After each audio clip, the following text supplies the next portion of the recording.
Ողջույն, ես Աննա Մարգարյանն եմ։ Եթերում Իմ բիզնես հաղորդումն է։ Հաղորդման շրջանակներում զրուցում ենք մեր հյուրերի հետ իրենց անհաջողությունների, հաջողությունների մասին։ Այսօր մեր հյուրը Էդուարդ Քանքանյանն է։ Իսկ ով է Էդուարդը։ Ես արդեն 15 տարուց ավել զբաղվում եմ բրենդինգով, մարքեթինգով, ընկերներով հիմնադրել ենք բրենդ ընկերությունը, որը որ շարունակում եմ ղեկավարել։ Ձեր կրթությունը կապ ունի մասնագիտության հետ, թե Ոչ։ ընթացքում։ Ոչ, ես ընդունվել եմ տնտեսագիտական համալսարան, ֆինանսների բաժին ու շատ արագ հասկացել եմ, որ բացարձակ դրա հետ կապ չունեմ ու զուգահեռ սկսել եմ զբաղվել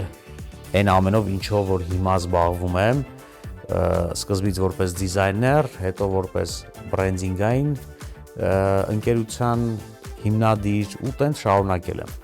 Բայց հաստատ ֆինանսական գիտելիքները օգնում են բիզնեսը կառավարելիս։ Ես կարծում եմ, որ մեր կրթության ֆորմատը այնպիսին է, որ մենք ավելի շատ ոնց որ տեսականորեն ենք ամեն ինչը սովորում, չհասկանալով թե պրակտիկայում դրանք ինչքան կիրառական կարան լինեն, եւ միակ բանը երևի, որ ինձ համալսարանական տարիներից մնացել է, դա երևի իմ ծանոթությունն է, կինս է, ում հետ նույն կուրսից ենք եղել, եւ փիլիսոփայության դասերը։ Փիլիսոփայության որ դասն է տպավորվել, որ միտքը։ Առհասարակ փիլիսոփայությունը որպես երևույթ, որը որ նաև իմ մեջ կարելի ասել մցրեց սերը դեպի ընթերցանություն եւ հասկացա, որ օրինակ ոչ, այսինքն մասնագիտական գիտելիքների հետևից գնալով դու երբեմն բացահայտում ես մեկ այլ բան, որը այդքան ակնհայտ չի, բայց որը շատ ավելի կարևոր դեր է ունեցել քո կյանքում։ Օրինակ Դե օրինակ կյանքին տարբեր տեսանկյուններից նայելը, Նիչեի հետ ծանոթանալը, Յունգի հետ ծանոթանալը, հասկանալ, որ մեզ շրջապատող աշխարհը շատ կախված է, թե մենք ոնց կնայենք դրան եւ դրանով պայմանավորված իրականությունը կարա շատ տարբեր լինի։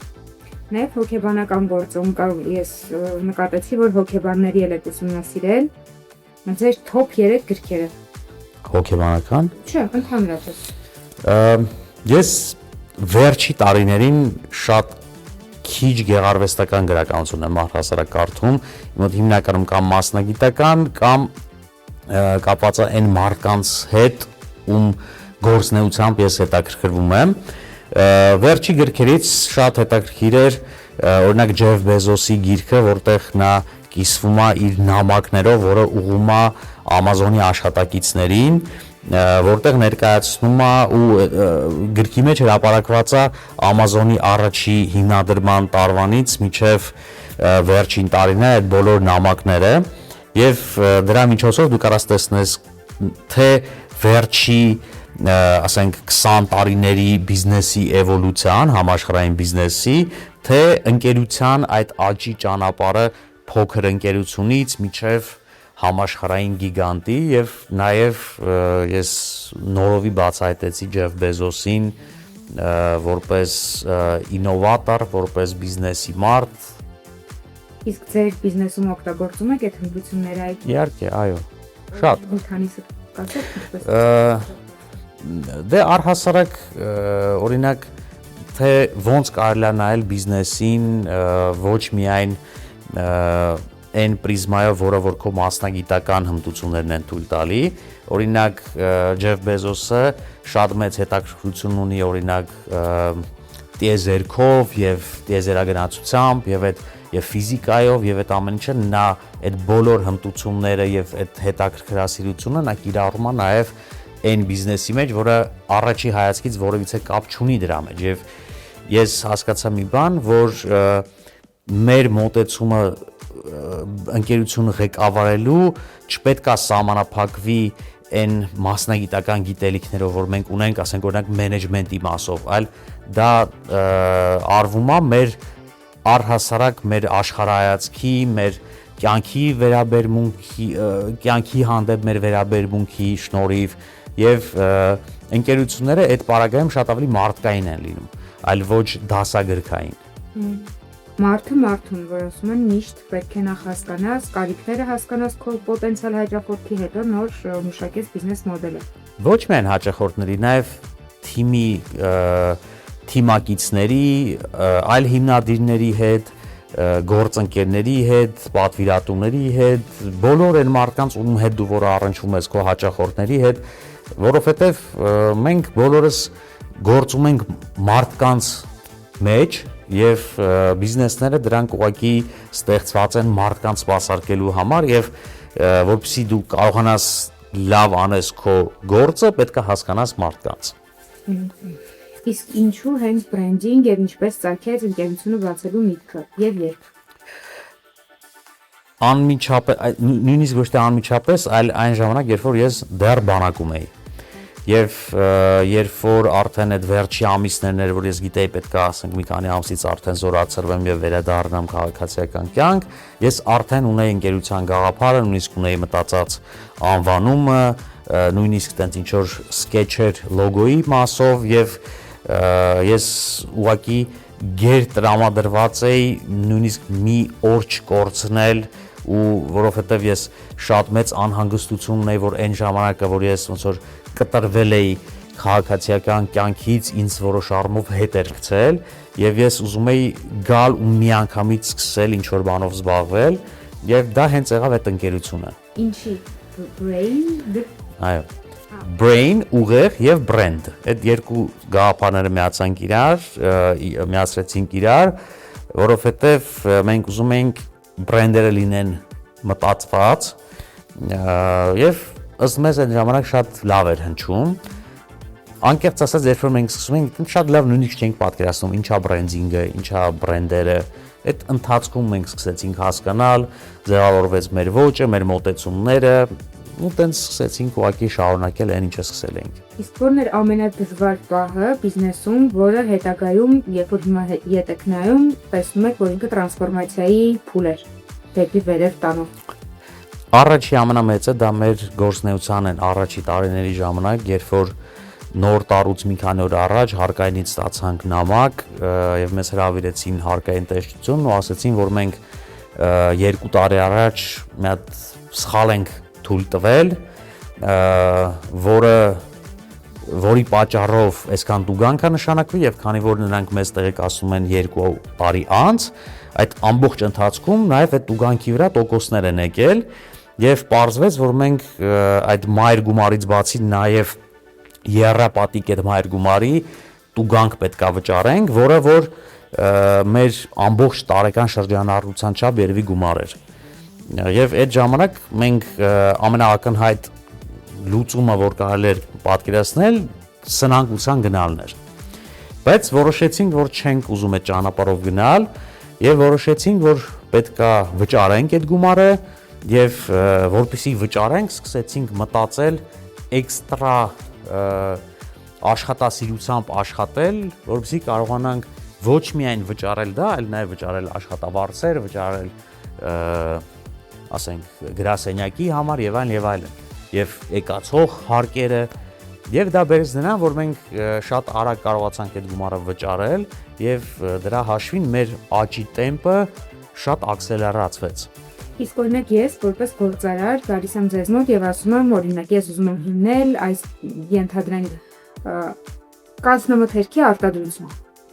Ինչ խորհուրդ կտաք ինձ նայելով իմ բրենդի մասին, որը դեռ չկա, այսինքն իմ գաղափարները լսելով, ոնց եք որոշում, որ պիտի ունենա դրան բրենդը, անձին եք նայում, թե գաղափարի, թե դուք եք օգնում զարգացնել գաղափարը։ Երբ որ մարդիկ գալիս են մեր մոտ, մենք շատ երկար ժամանակ դեռ բրենդի մասին չենք խոսում։ Մենք փորձում ենք հասկանալ բիզնեսը, փորձում ենք հասկանալ միտքը, որը կանգնած է այդ բիզնեսի հետևում, ճանաչել մարդուն, ով որ կանգնած է բիզնեսի հետևում եւ նոր այդ ամեն ինչը հասկանալուց հետո նոր մենք բացում ենք առհասարակ բրենդինգի,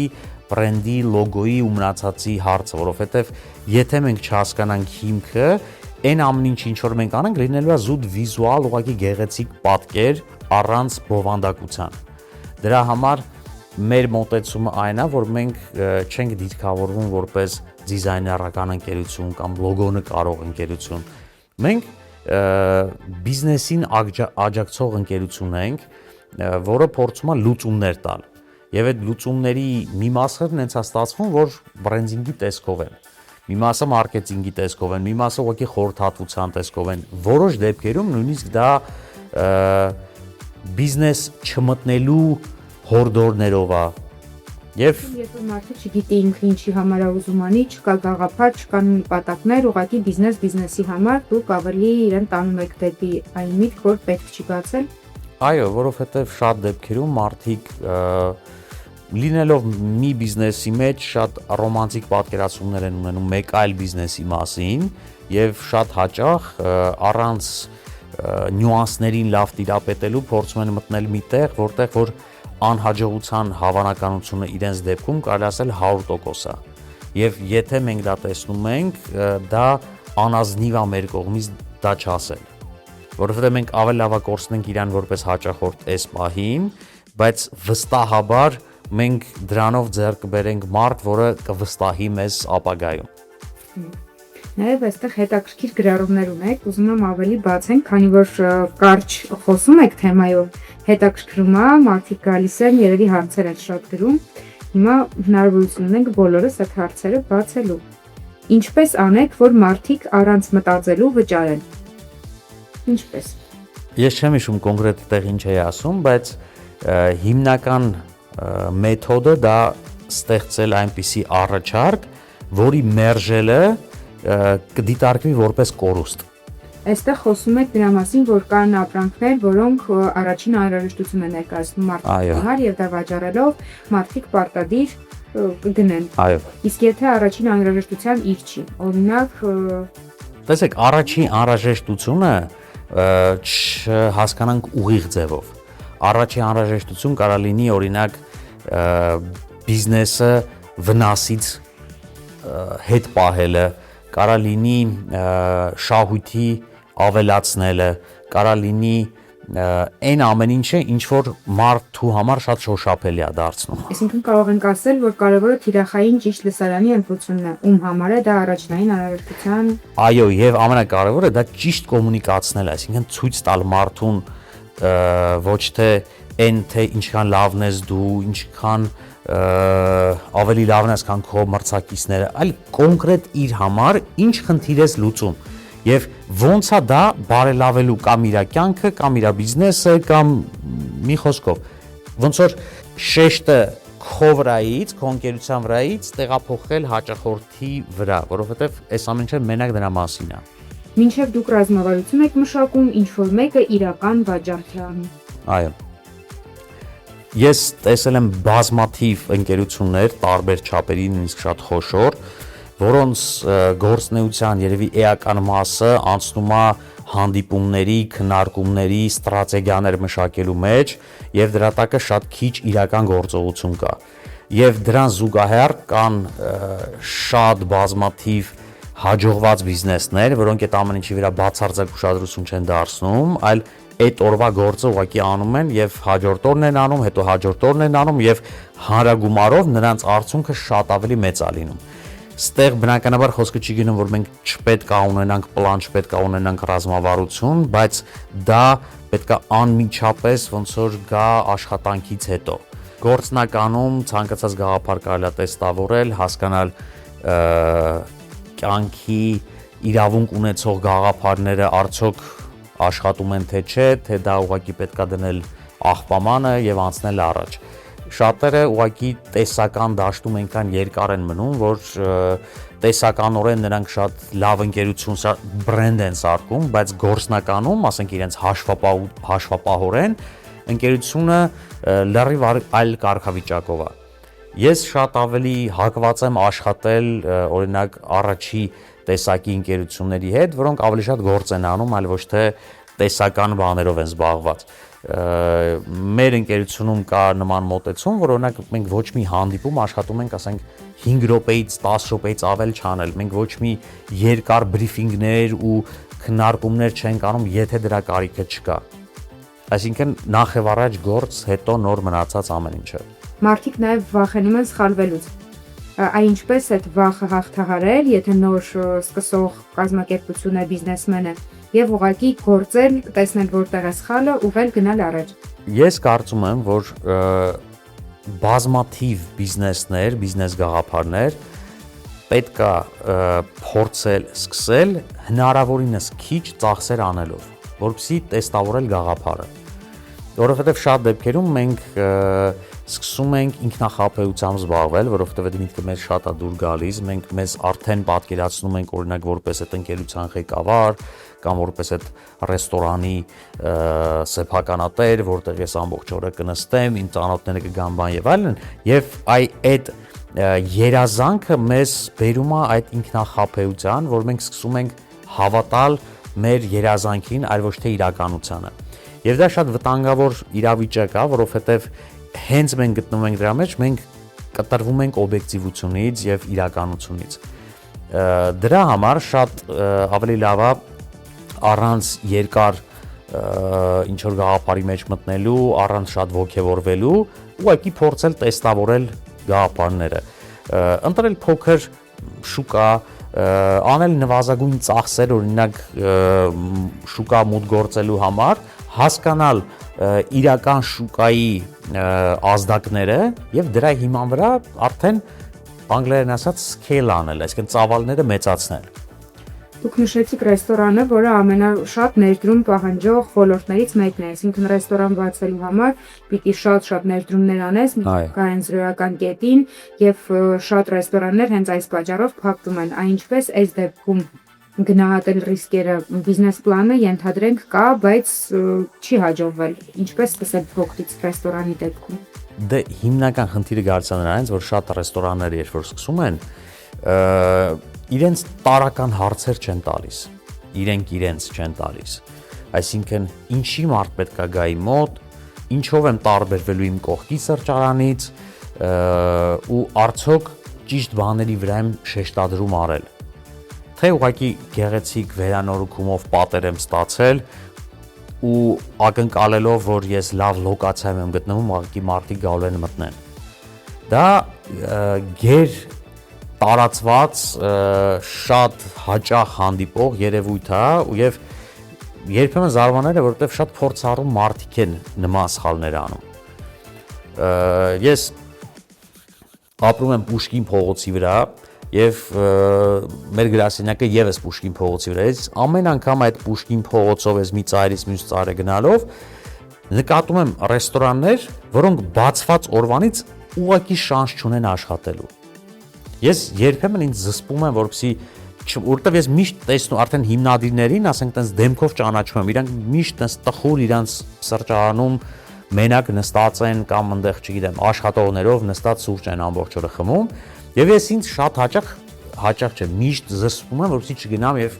չասեմ, որ իրականում ամենաճիշտ բանը, որ հիմա կարող անեք, այսօր փակվելն է։ Բայց ինչն է այդպես աչք ծակում, այսպես ասած, որ մի անգամից տեսնում եք։ Կոնցեպտի բացակայությունը, ոչ մի յուրահատկություն չունենալը, ոչ մի պատճառ չստեղծելը, որպեսզի մարդ մտնի եւ շանս տա։ Մարդիկ ուղղակի բացում են ու սպասում են, որ մինչև մարդիկ կգան, բայց դա երբեք տենց չի լինում։ Իսկ ինֆլուենսեր մարքեթինգը ինչպես է ասում, օրինակ մեր բոլորիս աչքի առաջ Դուբայի շոկոլադը, Լաբուբուն, այսինքն մի քանի ինֆլուենսերներ, որոնք միլիոնավոր հետևորդներ ունեն, վերցնում են եւ կուբարասում են այդ ապրանքի մասին եւ ամբողջ աշխարհով դառնում է բեսթսելեր։ Այն նույնը կարող է գործել նաեւ ռեստորանի կամ այլ։ Գիտեք ինչ է, ոչ մի բան միանշանակ չի բերում հաջողության։ Եթե դա տենց լիներ, դուք նշեցիք երկու օրինակ, որը վերջի մի քանի տարիների ընթացքում այդ երկու օրինակն է։ Բայց ինֆլուենսերները ներկայացնում են հարյուրավոր, հազարավոր պրոդուկտներ, բայց նրանցից ոչ մեկ չի ունենում այդ հաջողությունը։ Այստեղ շատ կարևոր հանգամանքներ կա, ճիշտ ինֆլուենսեր, ճիշտ ժամանակ, ճիշտ պրոդուկտ, ճիշտ լսարանին, ճիշտ պահին, այդ ամեն ինչը ամենակարևորը եւ երբեմն տենց հրաշքներ լինում են, բայց շատ ավելի հաճախ դա տենց չի լինում եւ այս դեպքում կարող է մի հատ ոչ ինֆլուենսեր կամ տենց պատահական վիդեոն շատ ավելի մեծ հաջողություն բերի, քան օրինակ այդ տենց բազմամիլիոնանոց լսարաններ ունեցող ինֆլուենսերը։ Այսինքն սա ավելի շուտ բացառություն է, քան Իհարկե, եթե դա լիներ ալգորիթմ միանշանակ դա կսկսեր բազմապատկվել ու ամեն օր մենք տենց լաբոբումներ կտեսնենք, բայց չի լինում տենց։ Իսկ ոնց է կարծում շարունակական կլինի, թե ինչ որ ժամանակ կգա, որ ուղղակի կգնա եւ կկորի, կմոռանան բոլորը դրա մասին։ Դուբայի շոկոլադը բոլորը դեռ հիշում են։ Լաբուբուն ըստ իս ավելի пассив է դարձել վերջերս։ Դուբայի շոկոլադը իրականում ոչ թե Դուբայի շոկոլադի մասին է, այլ պիստաչոյի գաղափարը արևմտյան աշխարհին ներկայացնելը, որովհետև այն ամեն ինչ որ ինչ են ասում Դուբայի շոկոլադ, որովհետև արևելքում այդ միշտ եղել է այդ արաբական երկրներում դա միշտ եղել է դրանց մշակույթի մի մասը, բայց արևմուտքում դա չբացահայտված ինգրեդիենտ է եղել։ Թե Շվեյցարիայում էլի կա շոկոլադ, որը ես գնել եմ վերջերս, էլի պիստաչիոյով շոկոլադ։ Այո, որովհետև հենց եղավ այս Դուբայի շոկոլադի ֆենոմենը, ամենաառաջինը Lind ընկերությունը, որը համաշխարհային լիդերներից է, միանգամից սկսեց այդ նույն բանը կրկնօրինակել ու իրանք շատ բացահայտ ձևով դա ասում են ու դա դառավ իրանք ամենաշատ վաճառվող բանը։ Այս ամեն ինչը բերեց նրան, որ ամբողջ աշխարհում պիստաչոյի դեֆիցիտ սկսեց։ Եվ շատ երկար ժամանակ ուղղակի այդ ոլորտը, այսինքն այդ գյուղատնտեսությունը, որը արտադրում են այդ պիստաչոները, չէր կարողանում վերականգնվել եւ հասցնել այդ տեմպին։ Հիմա ամեն ինչը կընկնի բնականաբար արդեն իր հունի մեջ, բայց առհասարակ դա ստեղծեց մի հատ տրենդ պրոդուկտի հետ կապված, այլ ոչ թե հենց բուն շոկոլադի։ Օրինակ ես նույնիսկ ինչքան հիշում չեմ եկել այդ օրիգինալ հենց Դուբայի շոկոլադը, բայց դրանից հետո ես նկատում թե ես ինչքան ավելի շատ եմ օրինակ ուտում ինչ որ բաներ, որը հենց այդ պիստաչոյով է։ Իսկ ես անցյալ տարի հիշում եմ այս նույն ժամանակներն էին, ես Դուբայում էի եւ մի 15 հոգի ինձ գրեցին, խնդրում եմ կբերես մեզ Դուբայի այ հենց այդ օրիգինալ շոկոլադը։ Ես 20 շոկոլադով կիսահալած եկել եմ եւ բոլորի համար դա տենց համար 1 տրենդն էր, ոնց որ այս տարի լաբուբուն էր։ Շատ մարդիկ ուղղակի ուզում են մասնակից լինել այդ մեծ աժոտաժի։ Խնդիրը այն է, որ մենք ոնց որ օրինակ կգնում ենք չգիտեմ, մեր սիրած երգչի համերգին, որի երգերը մենք տանն էլ կարող ենք լսել, բայց մենք ուզում ենք գնանք ուրիշ մարդկանց հետ լսել։ Մենք գնում ենք կինոթատրոն, որպեսզի այլ մարդկանց հետ նայենք այդ նույն ֆիլմը եւ եթե նկատենք, դրանք ոնց որ տարբեր experience-ներ են։ Երբ որ մենք նայում ենք, օրինակ ես երբեք ձայնով չեմ ծիծաղի տանը մենակ նստած ֆիլմ նայելուց, բայց կարող է ծիծաղեմ, երբ որ լինեմ կինոթատրոնում։ Իսկ որ ես ծիծաղում եմ, դա ինչի մասին է խոսում։ Տանը մենակ։ Չէ, նորմալ է, տարբեր ոնց որ ամեն մեկը իր էմոցիաները արտահայտելու տարբեր ձևեր ունի։ Ուղղակի երբ որ մենք լինում ենք այլ մարդկանց միջավայրում, դա մեր փորձառությունը ու ինֆորմացիայի ընկալումը այլ է սարքում։ Նմանը, որը նման է նույն օրինակը կարելի է տարածել նաև բրենդերի հետ կապված։ Մենք ուզում ենք ինչ-որ մի իր, ասենք կլինի դա Hermes-ի օրինակ Birkin պայուսակը կամ ինչ-որ Rolex ժամացույց, ոչ թե նրա համար, որ մենք իրականում գնահատում, այլ այդ ժամ ունենալը մեզ տալիս է պատկանելիություն ինչ-որ խմբի։ Հա, այս ստատուսի հարցն է, այսինքն։ Ոչ միայն ստատուսի, գիտեք, շատերի պարագայում իրանք ուղղակի ուզում են դրա մաս լինել, որովհետև տեսեք, շատ օրինակ լյուքս բրենդերի պարագայում իրանք հիմնական վաճառքները իրանց ոչ թե իրանց են հիմնական պրոդուկտներն է, այլ իրանց են ամենաէժան պրոդուկտներն է։ Օրինակ Louis Vuitton-ը շատ ավելի շատ սպիտակ շապիկա վաճառում Louis Vuitton լոգոյով, քան իր օրինակ թանկ պայուսակներ, որովհետև սա ավելի մասսայական է, սա ավելի շատ մարդ իրան կարա թույլ տա, չգիտեմ, գումար հավեքի օրինակ մի քանի $100 տա Louis Vuitton-ի շապիկի համար, քան թե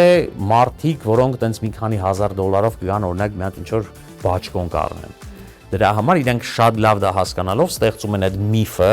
ստեղծում են այդ ցանկալի պրոդուկտը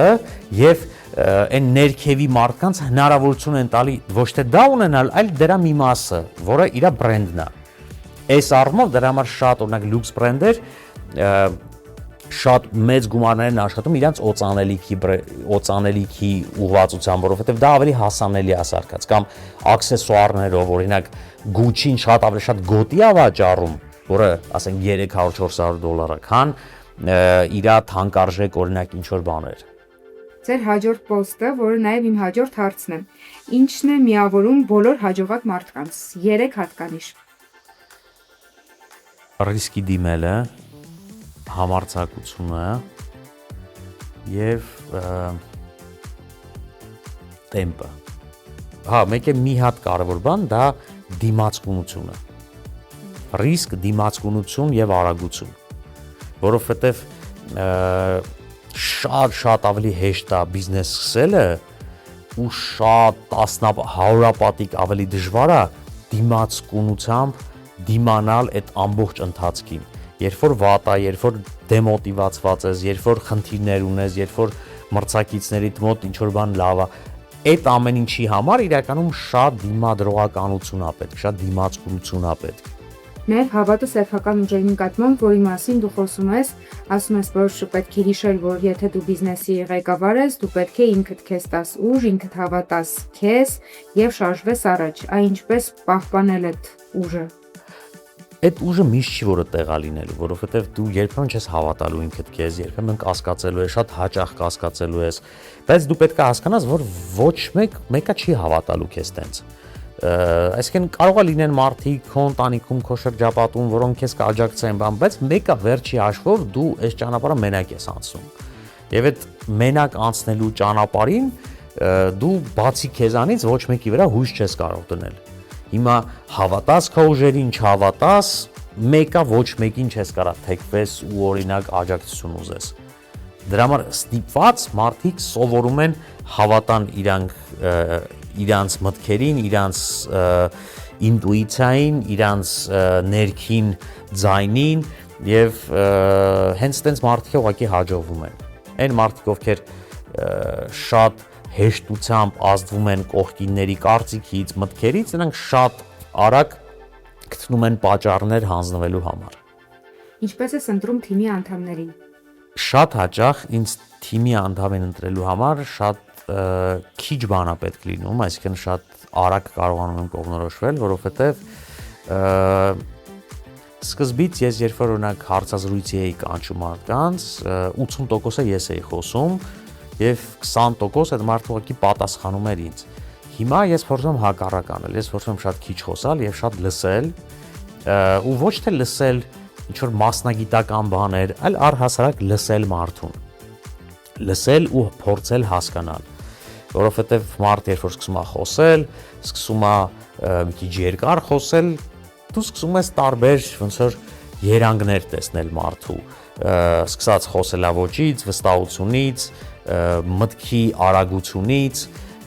մտքի ճկունությունից եւ այլն եւ այլն, եւ դա իրականում շատ ավելի կարեւոր է, քան թե օրինակ մասնագիտական հմտությունները, որոնք որ կարելի է սովորել, բայց նման բաներ սովորելը մարդու տեսակը շատ դժվար է փոխել եւ հիմնականում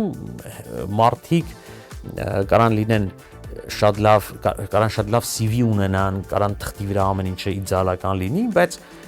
գա եւ դիմացդ նստի եւ զգաս, որ ոնց որ չես զգում այդ ամեն ինչը։ Ես դրա համար առհասարակ կարելի ասել գրեթե CV-ներին չեմ նայում։ 3 հատկանիշները, որոնք հաշվի եք առնում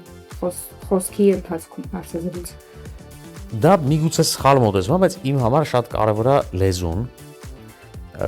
որովհետև ես հասկացել եմ, որ եթե մարդ օրինակ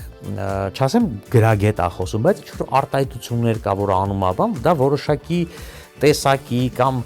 որոշակի sense ասած background-ի մասին է խոսում, որը շատ դժվարությամբ կարող օրինակ ադապտացվի մեր թիմին։ Այն որ մարդը կարողանում է միտքը արտահայտի։ Դա եւս շատ կարևոր է մեր գործի պարագայում, որովհետեւ մենք ուզում ենք աշխատել նենց մարդկանց հետ, ովքեր ունեն շատ հստակ կապ իրենց մտքի, այսինքն իրենց գաղափարների եւ դրանք ռեալիզացնելու մեջ։ Երբ որ մարդը չի կարողանում իր միտքը ձևակերպի, դա նշանակում է այդտեղ ոնց որ ինչ-որ բան կա, այդ կապի մեջ ինչ-որ խոտանք է, այսինքն հսկողը հմտությունների պակասն է, որը դու կարող ես տալ իրեն եւ զարգանա հասնի դրան։ Այո, ժամանակին կարող է հենց տենց լիներ, բայց հիմա մենք փնտրում ենք ուղղակի տենց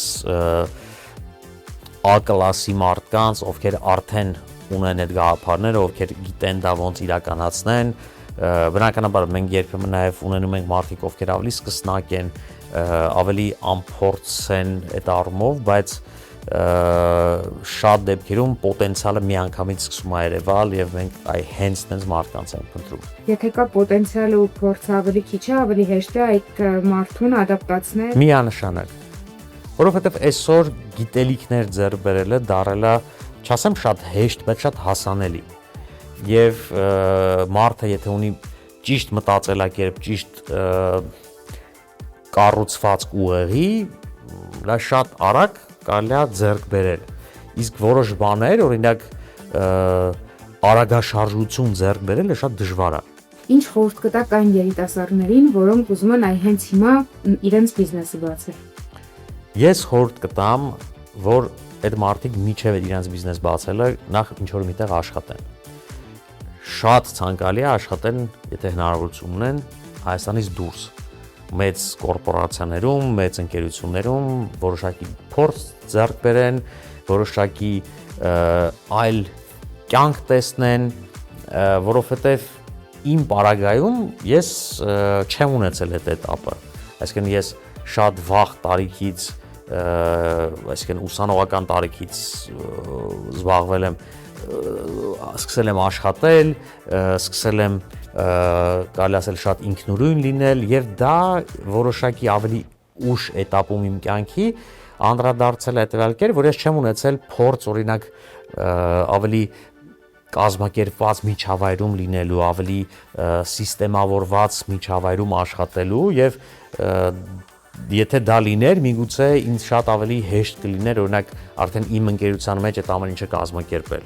Բայց այդ ամենը ես սկսել եմ հասկանալ սեփական փորձի, սեփական սխալների, անհաջողությունների արդյունքում եւ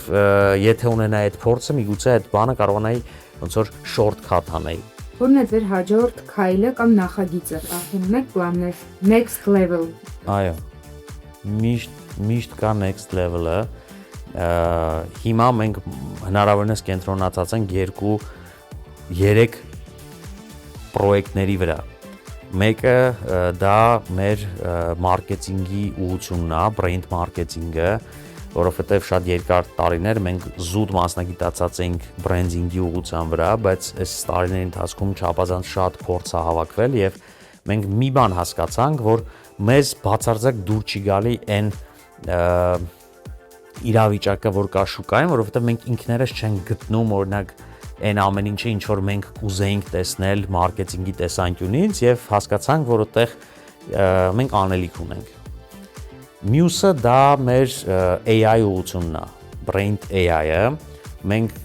մշակում ենք մեր սեփական պրոդուկտները, AI պրոդուկտները, որոնք շատ հստակ մշակված են թե հայկական իրականությունը հաշվի առնելով, թե մեր բիզնեսների կարիքները հաշվի առնելով, եւ երրորդ ուղղությունը դա brand-ը որպես բիզնեսի գործընկեր, այսինքն մենք վերցնում ենք տարբեր պրոյեկտներ, որտեղ տեսնում ենք պոտենցիալ, տեսնում ենք հետաքրքրություն, ներդրում ենք անում մեր մասնագիտական էքսպերտիզայի տեսքով եւ այդ պրոդուկտները դարձնում ենք ու կամ բարձրացնում ենք նոր լեվելի վրա, դառնալով այդ ընկերությունների, ասենց ասած, համասեփականատեր։ Խոսելով արհեստական բանականությունից, ինչպես է այն փոխում աշխարհը, արդեն փոխել եւ փոխելու։ Ես ուղղակի զարմանում եմ այն մարդկանց վրա, ովքեր ոնց որ լրիվ անտեսում են այս ամեն ինչը կամ ավելի վատ պայքարում են դրա դեմ, որովհետև AI-ը անհավանական մեծ հնարավորություններ է մեզ տալիս ցանկացած ոլորտին։ Ուղղակի մնում է ոնց որ հետևել, օգտագործել եւ հասկանալ ճիշտ կիրառումը հենց քո համար, քո ընկերության համար, որովհետեւ ամենաունիկալը, իրեք ոնց է, AI ոնց որ էլեկտրականություն լինի։ Դու կարաս դրանով, ասենք ամբողջ օրը TV նայես, կամ կարաս դրանով օրինակ միացնես քո գործիքը եւ ինչ որ սարք աշխատացնես եւ փող աշխատես, դու կարաս դրանով միլիոնավոր բաներ անես։ Մենք հիմա ոնց որ գործ ունենք մի իրավիճակի հետ, որ մարդիկ ոնց որ պայքարեն էլեկտրականության դեմ։ ուղղակի մենք հետ նայելով ասենք 20-րդ դարին պետք է հասկանանք, որ այն ամեն ինչ որ մենք ունենք այսօր, այն ամեն ինչը, այն ամբողջ կոմֆորտը, որ մենք ունենք այսօր, նրա համար է, որ մենք ունենք էլեկտրականություն, որ մեր տունը մենք ունենք սառնարան, որ մեր տանը կա լույս եւ այլն եւ այլն։ Եվ AI-ը նմանատիպ գործիք է, որը պետք է ուղղակի շատ ճիշտ օգտագործել եւ ամենահետաքրքիրն է, որ ես գրեթե չգիտեմ մի մարդ, երկու մարդ, որը AI-ը հիմա օգտագործում է նույն ձև։ Ամեն մեկը ունի իր սպეციფიկ ձևը, թե ինչա խաղում այդ AI-ից եւ դա ուղղակի ֆանտաստիկ հրաշք է իրականում։ Պետք է ուղղակի հասկանալ ոնց դա ճիշտ կիրառել եւ այստեղ մի շատ կարեւոր բան կա, այդ տեխնոլոգիան չափազանց արագ է զարգանում։ Շատ դժվար է լրիվ կորցնել ոնց որ բան կապը նրա հետ եւ ես կարծում եմ որ մենք եթե կարողանանք ճիշտ օգտագործել, իսկ մեր ընկերությունը առաջի վարքյանից դա օգտագործում է, մենք ուղղակի անհավանական ավելի մեծ արդյունքների կարող ենք հասնել։ Ավելի արագացնում արդյունավետ է դարձնում process-ները գրեթե բոլորը։ Ես գրեթե ոլորտ չկա, որը բարելաված չլինի այսօր AI-ի պատճառով, AI-ի օգնությամբ։ Եվ այսպես գանք ձեր հաջողության բանաձևին։ Էդուարդի հաջողությունը հավասար է։ Ռազմիկ հավասար է։ Ես չգիտեմ։ Դու կարծում եմ ոչ մեկ, գիտեք ինչ, ես կարծում եմ որ մարդիկ կարող է տենց ունեք հարցազրույցների ժամանակ կամ ելույթների ժամանակ ինչ-որ փորձեն դա ձևակերպեն, բայց դա գրեթե անհնար է հասկանալ, որովհետև շատ դեպքերում դու ուղղակի տենց մեծ պատկեր չունես քո կյանքի հետ կապված, դու ուղղակի անում ես հաջորդ քայլը, հետո անում ես հաջորդը, հետո ունենալով այդ իրավիճակը, որ կարասում ես որոշում, անում ես հաջորդ քայլը ու տենց հետին հայացք գցելով դու կարողանում ես տեսնել որ հա այսպես գնացի, բայց դու երբեք չես կարա դա տարածես քո ապագայի վրա։ Եվ ես կարծում եմ որ այդտեղ ուղղակի անիմաստ է օրինակ դա փորձել ձևակերպել կամ առավելևս դա փորձել որպես խորհուրդ տալ ուրիշներին, որովհետև դա միանշանակ չի աշխատելու երկրորդ մարդու պարագայում, որ նույնը չէր աշխատի իմ պարագայում, եթե ես օրինակ ինչ-որ մեկից դա լսեի։ Դուք ասացիք շատ լավ միտք, որը հենց կարա լինի հաջողության բանաձևը։ Էդուարդի հաջողության բանաձևը հավասար է միշտ քայլեք առաջ, այսինքն քայլերի հաջողականություն։ Այո։ Ստացանք բանաձևը, ինչ առաջադրանք մտածենք մեր դիտորդների համար։ Ես կառաջարկեմ մի հատ sense ակտուալ թեմա AI-ի հետ կապված ամենահետաքրքիր բիզնես առաջարկը, որը բայց կապված է սպეციფიկ Հայաստանի հետ։ Ձեր առաջարկները գրեք մեր վիդեոյի մեկնաբանությունում եւ չմոռանաք հետեւել մեր YouTube-յան ալիքին։ Ձեզ հետ Աննա Մարգարյանն էր եւ Էդուարդ Քանքանյանը։ Լավ օր բոլորին, կհանդիպենք։